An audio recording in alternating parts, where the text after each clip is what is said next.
அஸ்ஸலாமு அலைக்கும் friends. Morning mini vlog பார்க்கலாமா? காலையில பிரேக்ஃபாஸ்ட் கொஞ்சம் சிம்பிளா முடிச்சாச்சு.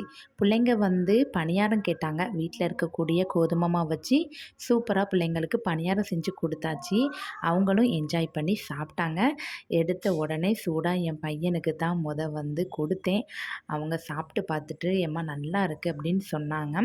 அவங்க சாப்பிட்டு பிள்ளைங்க 2 பேரும் மதரஸா கிளம்பி போன பிறகு இஞ்சி வெள்ளைப்பூடு வந்து காலியாயிட்டு, சரி அதை நம்ம கையோட வந்து அரைச்சி வச்சிடலாமன்னு எடுத்து க்ளீன் பண்ணி ரெடி பண்ணியாச்சு.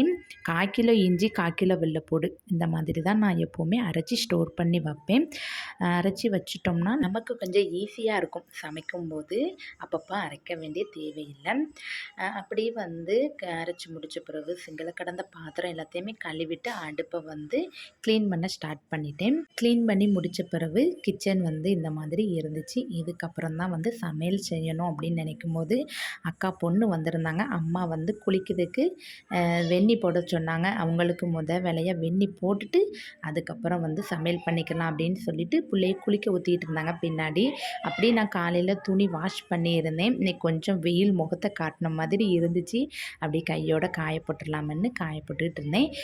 கொஞ்சம் நான் சரியான காற்று வர அடிக்கி, அதனால் கிளிப்பை மாட்டிட்டோம்னா நம்மளுக்கு கொஞ்சம் பிரச்சனை இல்லை, காற்றுல துணி அள்ளிட்டு போவாதுன்னு. அதுக்குள்ளேயே அம்மா வந்து பிள்ளைய குளிக்க ஊற்றிட்டு வந்துட்டாங்க. குட்டிமா கூட கொஞ்சம் நேரம் டைம் பண்ணிவிட்டு அதுக்கப்புறம் அவங்களுக்கு கொஞ்சம் தூக்கம் வந்துட்டு அம்மா வந்து தொட்டிலில் போட போயிட்டாங்க. அப்படி நான் வந்து லன்ச்சு வந்து செய்ய ஸ்டார்ட் பண்ணிட்டேன். இன்றைக்கி வந்து முட்டை இருந்துச்சு. அதை வச்சு பிள்ளைங்களுக்கு வந்து முட்டை குழம்பு வச்சிடலாமா அப்படின்னு சொல்லிட்டு தான் ரெடி பண்ணிகிட்டு இருந்தேன். ஆயிலில் சின்ன வெங்காயம், இஞ்சி வெள்ளைப்பூடு பேஸ்ட்டு, கரம் மசாலா தூள், மிளகாய் தூள் ஆட் பண்ணி நல்லா வதக்கி விட்டுருக்கேன்.